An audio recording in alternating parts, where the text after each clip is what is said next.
그래서 이제 책을 보시면 담는 것과 당기는 것 101페이지를 보면은 이제 관찰에 대해서 얘기를 하는데, 관찰은 내가 정서적인 경험이 있어야 관찰이 된다고 그랬죠. 분석가는 분석 상황을 관찰하고 관찰한 내용을 해석하고 또 알려줄 수는 있죠.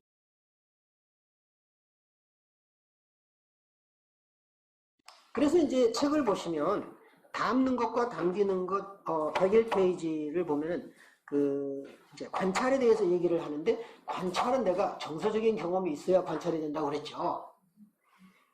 분석가는 분석 상황을 관찰하고 관찰한 내용을 해석하고 또 알려줄 수는 있죠. 즉 정신분석이 시간적 공간적인 위치를 갖게 됩니다. 근데 그러한 시간과 공간이 있기 때문에 정신분석가는 관찰을 할 수가 있죠. 시간적, 공간적인 어떤 경계가 분명하지 않거나 정신분석의 관찰에 일반적인 의미에서의 관찰과 차이가 있다면 관찰은 불가능합니다. 그러니까 다시 말하면 시간과 공간이 있다라고 하는 것은 뭘까요? 정신과 물질의 관계일 수도 있어요.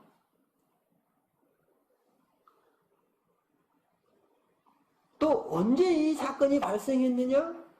어디서 발생했느냐? 이것을 물을 수도 있고요. 정신분석이라고 하는 것은 시간과 공간을 초월해버립니다, 사실은. 그러니까 시간과 공간을 다루지만 시간과 공간을 초월해버리고 그 시공을 초월해서 시간과 공간이 형태도 없이 사라지고 그것이 하나로 묶여있는 상태, 무한의 상태에서는 시간도 없고 공간도 없거든요.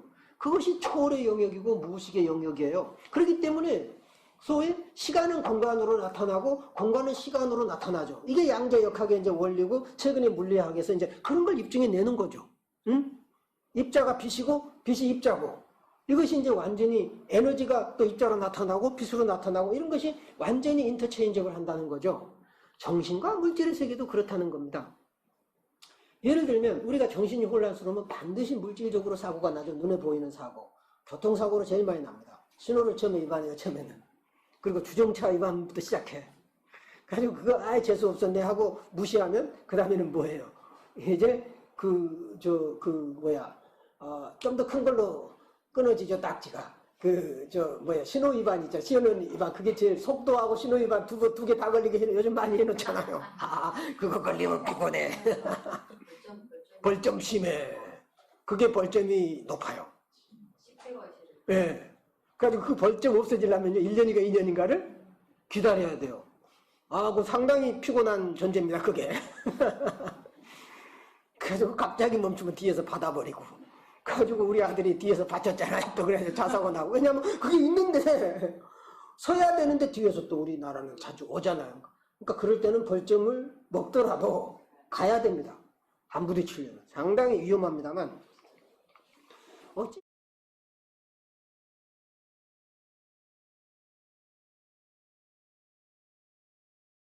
그래서 이제 책을 보시면 담는 것과 당기는 것 101페이지를 보면은 이제 관찰에 대해서 얘기를 하는데, 관찰은 내가 정서적인 경험이 있어야 관찰이 된다고 그랬죠. 분석가는 분석 상황을 관찰하고 관찰한 내용을 해석하고 또 알려줄 수는 있죠. 즉 정신분석이 시간적 공간적인 위치를 갖게 됩니다. 근데 그러한 시간과 공간이 있기 때문에 정신분석가는 관찰을 할 수가 있죠. 시간적, 공간적인 어떤 경계가 분명하지 않거나 정신분석의 관찰에 일반적인 의미에서의 관찰과 차이가 있다면 관찰은 불가능합니다. 그러니까 다시 말하면 시간과 공간이 있다라고 하는 것은 뭘까요? 정신과 물질의 관계일 수도 있어요.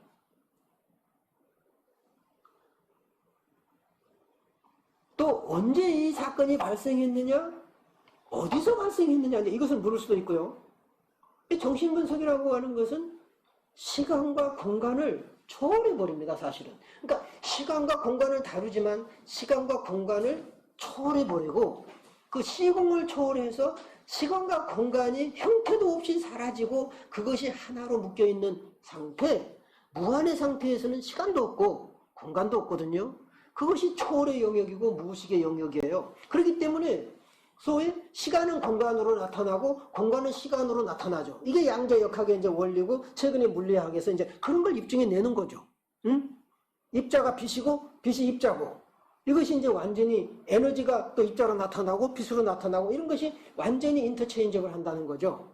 정신과 물질의 세계도 그렇다는 겁니다. 예를 들면 우리가 정신이 혼란스러우면 반드시 물질적으로 사고가 나죠. 눈에 보이는 사고. 교통사고로 제일 많이 납니다. 신호를 처음에 위반해요. 처음에는. 그리고 주정차 위반부터 시작해. 그래가지고 그거 아예 재수없었네 하고 무시하면 그 다음에는 뭐예요? 이제 좀 더 큰 걸로 끊어지죠. 딱지가. 신호 위반 있죠. 신호 위반. 그게 제일 속도하고 신호 위반 두 개 다 걸리게 요즘 많이 해놓잖아요. 그거 걸리면 피곤해. 벌점 심해. 그게 벌점이 높아요. 예. 네. 그래가지고 그 벌점 없어지려면 1년인가 2년인가를 기다려야 돼요. 그 상당히 피곤한 존재입니다, 그게. 그래서 갑자기 멈추면 뒤에서 받아버리고. 그래가지고 우리 아들이 뒤에서 받쳤잖아요. 또 그래서 자사고 나고. 왜냐면 그게 있는데, 서야 되는데 뒤에서 또 우리나라는 자주 오잖아요. 그러니까 그럴 때는 벌점을 먹더라도 가야 됩니다. 안 부딪히려면. 상당히 위험합니다만, 어찌 보면은 이 정신의 세계는 반드시 물질의 세계로 나타납니다. 반드시. 해보세요. 반드시. 그 물질의 세계는 사건의 형태로 나타나죠. 우리 주변에. 사건의 형태로 나타나요. 그 사건을 볼 수 있는 눈이 있어야 된다는 거죠. 왜 내 밑에 있는 쫄따구가 나가서 이상한 짓을 해? 법에 어긋난 짓을 하고 깽판을 쳐? 그거는 책임자한테 불만이 그리 나타난 거라 이거야. 에라 엿먹어라 하고 깽판 치는 거잖아. 물론 단도직입적으로 그렇다가 아니고 내가 그런 말을 했을 때 마음속에 와 닿으면 그건 진실한 거야. 그러나 전혀 와 닿지 않으면 뭔가 기다려야 돼. 그런 겁니다. 의미 창출에 있는 거죠. 그래서 이것이 이제 시간적, 공간적인 경계가 분명하지 않거나 정신분석적 관찰의 일반적 의미에서 그런 관찰이라면 아무 차이가 없어. 정신분석의 관찰은 의미를 부여하는 작업이에요. 의미를 창출해내고 의미를 창조해내는 과정입니다. 굉장히 어거지 같죠. 우리는 주어진 의미를 알려고 하는데 정신분석의 의미를 만들어내죠. 그래놓고 들으면 듣고 말면 많은 거예요. 그냥 던져가지고 마저 죽든 말든 몰라. 그냥 던져 일단. 던지는데 맞아 죽지 않을 정도로만 던지면 돼. 맞아 죽으면 도망가니까 안 되죠. 그러니까 도망가지 않을 정도로만 하는 게 참 좋습니다. 102페이지 보시면은 밑에서 한 10절 보시면은 정신분석은 탐색의 도구지 컨테이너가 아닙니다. 정신분석 자체가 담아내는 건 아니에요. 하나의 탐색 도구라는 겁니다. 따라서 정신분석이 정신영역을 다 담을 수는 없다는 겁니다. 이거 굉장히 중요합니다. 정신분석에 매료된 사람들은 마치 정신분석이 모든 학문을 담아내고 모든 정신을 담아내고 세상에 이거 이상 정말 훌륭하고 완벽한 것은 없다 이렇게 막 주장한 사람이 있어요. 정말 문제가 많죠. 정신을 담아낼 수 있는 것은 없습니다. 정신 자체가 담는 것이니까. 신을 누가 담아내? 신 자체가 담는 것인데 정신을 담아낼 수는 없어요. 그 어떤 것도 융심리학도 담아낼 수 없고 비혼도 담아낼 수 없어요. 하나의 탐색을 위한 도구고 그 담아내고 담기는 것을 보는 도구라는 거죠. 그렇죠? 그래서 담는 것과 담기는 것의 의미는 정해지지 않은 채로 두고자 한다. 모호한 걸 참 좋아하십니다. 이 비유는. 모호하게 두고자 한다. 그러잖아요. 애매모호함.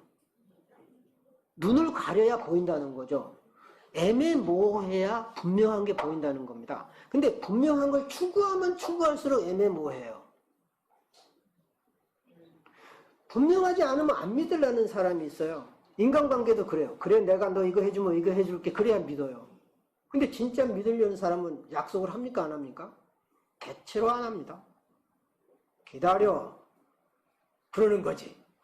너 내 말 들어주면 너 이거 줄까? 이거 전부 사기꾼들이에요. 진실은 그렇게 되지 않아. 응?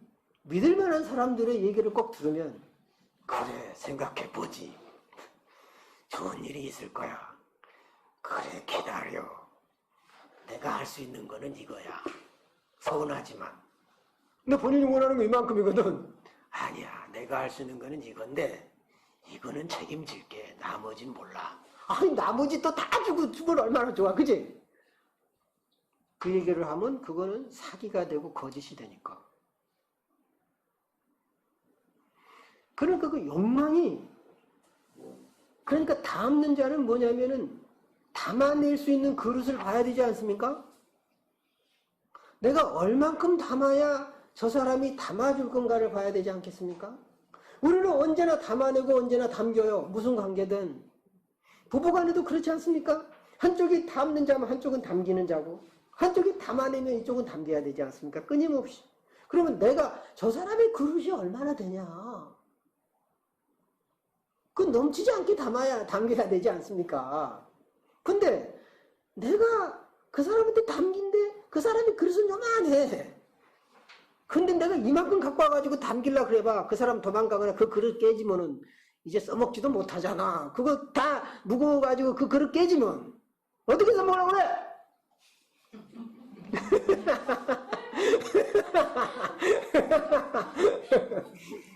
뭐 이게 뭐 비단 뭐 누구 한 사람의 얘기입니까? 다 우리 얘기고. 그렇잖아. 그 그릇을 아껴야지. 담는 그릇을 보는 거 중요하잖아요. 그렇죠. 그리고 무엇을 내가 담을 건가, 또 담길 것이냐. 모호해야 됩니다. 정확하게는 또 어렵지만은 그것도 어느 정도는 모호할 필요가 있지만 그래도 상당히 봐야 된다는 거죠. 그래서 103페이지 밑에서 5줄 보면은 뭐죠? 집단은 천재가 집단에 소속하는 것에 거부감을 가져서는 안 됩니다. 아, 집단이라고 하는 그릇에 어느 꼴통이 들어왔어요. 담아내야 됩니다. 그래야 그 신비주의는 금덩어리잖아요. 그러면은 흙덩어리 채운 것보다 그 중에 금덩어리 하나 들어오면 그 집단이 금값이 나가잖아. 흙덩어리 백날 채워봤자 뭐해? 화단이나 써먹을까. 그래서 그런 거부감보다는 호감을 느낄 수 있는, 그리고 천재가 집단에 소속하는 것을 방해하기보다는 촉진할 수 있는 규칙을 제공해야 됩니다. 그럼 천재는 뭐냐? 천재의 씨앗이 있는 사람이 천재입니다. 모든 사람에게 천재의 씨앗은 있어요. 근데 사람은 이미 완성된 천재만 생각하는데 그 사람이 커나갈 수 있는 그 사람 안에 있는 천재성을 봐야 된다는 거죠. 내 안에 천재성이 있듯이 그 사람한테 천재성이 있단 말이야. 우리 저 최 선생님 얼마나 천재성이 많아. 그죠? 그 천재성을 못 보면 안 된다는 거야. 응? 내가 정말 그 반성한 게 하나 있어, 경험이. 체육 특기자 있잖아요, 대학에서.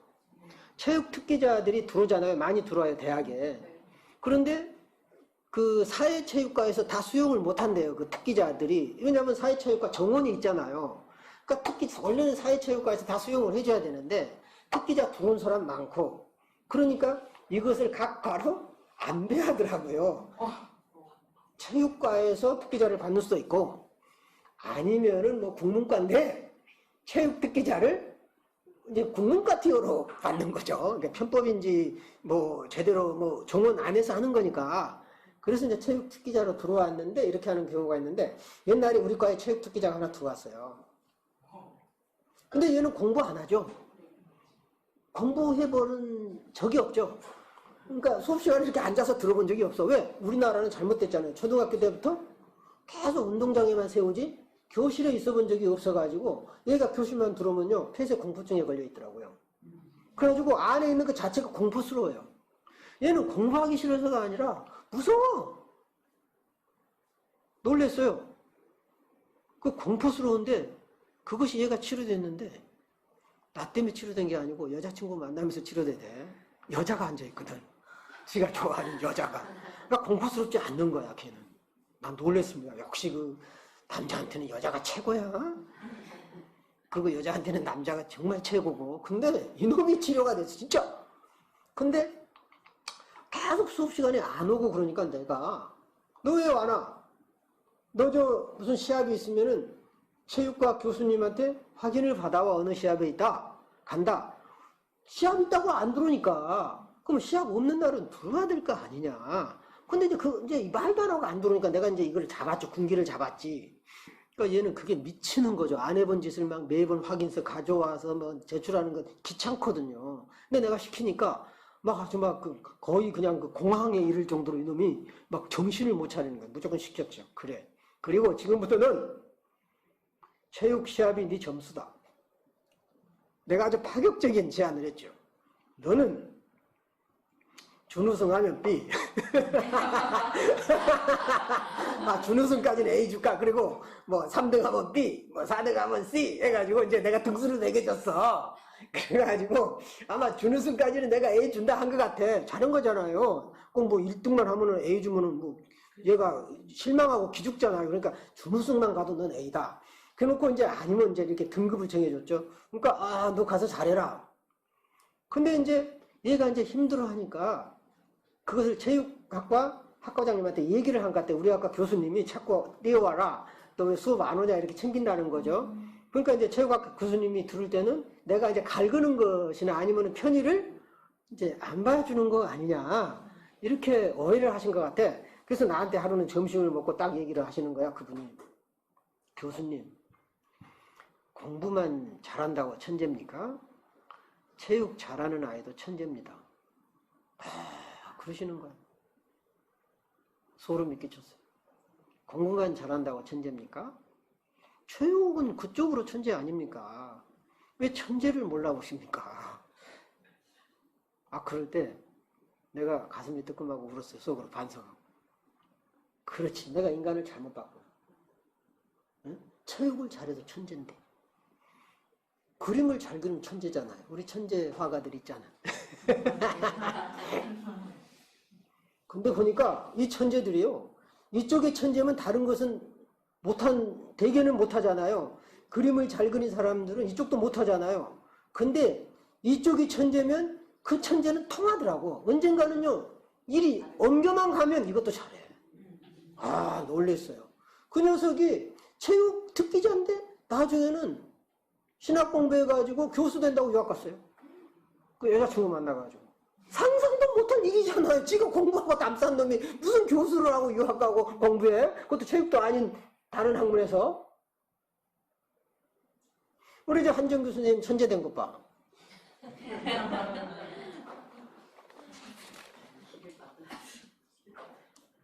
그림만 천재인지 알았더니 글 쓰는 것도 천재예요. 옮겨가더라고 그 천재성이. 야, 이렇게 좀 얘기해 주니까 기분이 좀 어때요?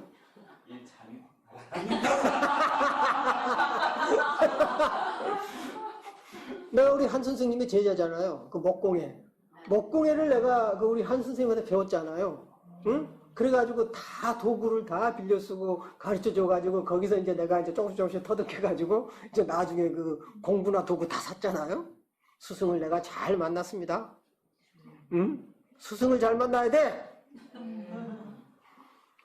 그래서 이제 그 104페이지 보면은 천재가 나타났을 때 관리계층은 그 충격을 견뎌낼 수 있어야 됩니다. 관리계층이라고 하는 것은 상위 그룹에 있는 사람이에요. 내가 책임자인데 저 밑에 놈이 주역에서 초유가 설쳐.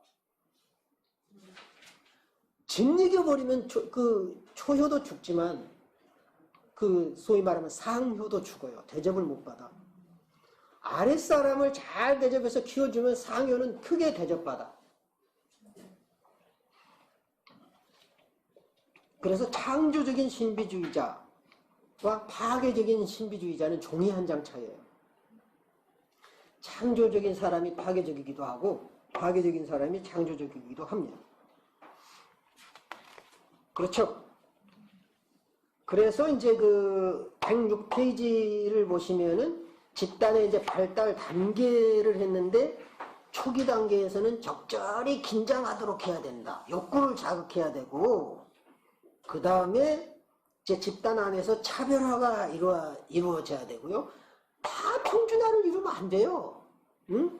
차별화를 이렇게 해가지고 여러분들이 각자가 이 모임 안에서도 어떤 한 부분을 좀 더 개발할 필요가 있어요. 그래서 서로 이렇게 보내주기도 하고, 아, 이 사람은 미술 치료를 잘하더라.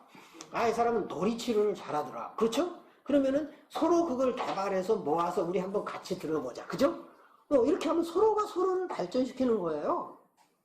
응? 차별화를 시켜야지 다 똑같이 줄 세워가지고 너 누구 기다려 잘났는 못 날라 이러면 안 되는 거죠. 그 다음에 이제 집단에서의 이상화는 현실에 기반을 두면서 발전을 도모해야 된다. 이제 이런 차원으로 이제 가는 얘기를 했고요. 또 이제 108페이지를 보면 그 집단과 신비주의자의 관계를 얘기하는데 상생적인 관계가 있고 공생적인 관계가 있고 기생적인 관계가 있다. 제일 나쁜 것은 기생적인 거죠. 빌 붙어서 얻어만 먹으려고 그러지 아무것도 집단의 발전을 위해서 도움이 안 되는 사람들이죠. 상생의 관계가 좋겠죠. 뭐 이런 건 별로 그렇게 중요한 것 같지는 않습니다. 109페이지 중간 보면 해석에 있어서 옳고 그른 것보다 더 바람직 같은 하지 않는 것은 해석이 그 의미를 잃어버리는 거예요. 자, 굉장히 중요한 말을 했죠. 자, 해석을 했는데 그 해석은 두고두고 많은 의미를 창출해야 됨에도 불구하고 단순히 기계적인 해석, 사전적인 해석을 해버리면 의미를 잃어버린다는 거죠. 맞으냐 틀리냐, 특히 꿈 분석을 할 때 중요합니다. 맞냐 틀리냐가 아니에요. 꿈은 함께 공감해야 되는 거죠. 같이 나누면서 그 의미를 파악하는 겁니다. 그래서 이제 밑에서 둘째 줄 보면 분석가는 어떠한 욕망, 치유에 대한 욕망조차도 가지고 있어서는 안 됩니다. 또 욕망을 버리라 또 그러잖아요. 틈만 나면 욕망과 기억을 버리라 그래요. 아주 막 병적이에요. 그죠? 비오는 욕망이나 바람을 갖는 것은 정신분석에서의 진전을 방해하기 때문입니다. 진전 그 자체는 바랄 수 있는 것이 아닙니다. 발전은 그 자체의 딜레마가 갖고 있는 고통이라는 요소가 필연적으로 존재합니다. 발전하기 위해서는, 성장하기 위해서는 고통을 받아야 된다는 거죠. 고통 없이는 성장이 없습니다. 근데 그 고통을 지가 원한 만큼만 주면 좀 좋겠어. 나 이 정도 고통이면 견디겠습니다. 그러니까 나는 이 정도 고통만 주십시오. 그럼 얼마나 좋겠어요. 그게 가능할까요? 고통은 시도 때도 없이 오고 자기 능력이 상관없이 와. 그래서 주는 사람 마음이야 주는 거. 응? 어쩔 때는 맞아 죽을 수도 있고 어쩔 때는 거기서 살아남을 수도 있어요. 111페이지 위에서 냈죠. 창조적 신비주의자와 파괴적 신비주의자를 구분하는 것은 신비주의자에 대한 양면성만 강조하려는 거죠. 도움이 안 돼요. 파괴적인 것처럼 보여도 그것을 창조적인 에너지로 바꿀 필요가 있겠죠. 그렇죠. 113쪽에 두 번째 문단 중간쯤 보면 오와의 직접적인 접촉을 추구하는 정신분석가. 우리는 오와의 직접적인 접촉, 오가 대기로 표현하겠죠. 그래서 분석 과정에서는 이제 언어를 사용해야 되는데 하지만 언어를 구상할 수 있는 융통성과 능력이 있다 하더라도 소통수단을 한 가지만 사용하는 것은 지극히 제한적입니다. 언어의 만능성을 주장하면 안 된다는 거죠. 다양한 언어가 있잖아요. 보이지 않는 몸짓 언어도 있고 다양한 언어가 있어요. 정신분석적인 관찰은 언어로 표현되는 것을 인식하는 것에 한정되어서는 안 되기 때문입니다. 말을 하기 위해서는 우선 혀를 움직여야 합니다. 그러면서 혀의 움직임, 즉 말더듬 같은 것도 관찰을 이제 해야 된다는 거죠. 심지어는 침묵도 언어인 거죠. 그래서 이제 114페이지 마지막 셋째 줄 보면은 집단의 기능은 뭐라고 그랬습니까? 천재를 배출하는 것이다. 집단이 천재를 배출하지 않으면 그 집단은 와야 됩니다. 죽어버리죠. 그리고 관료층의 기능은 즉 상류층에 있는 사람은 천재나 천재성으로 인한 결과를 인정해야 됩니다. 아, 저 사람이 천재성이 있구나. 아, 우리 집단을 발전시킬 중요한 자원이구나. 인정하고 수용해야 됩니다. 그래야 그 집단이 와야 되지 않습니다. 살아난다는 거죠. 어떻습니까?